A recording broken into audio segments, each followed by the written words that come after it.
ఎందుకంటే మీ గ్రామానికి రక్షణ కోసమై రక్షణ సువార్తను మేము ప్రకటిస్తున్నాము.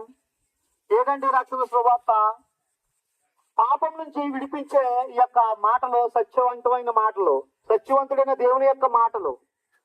ఈ మాటలు మీ యొక్క గ్రామానికి వినిపింపజేయడానికి చాలా దూర ప్రదేశం నుంచి మేము వచ్చి ఉన్నాం.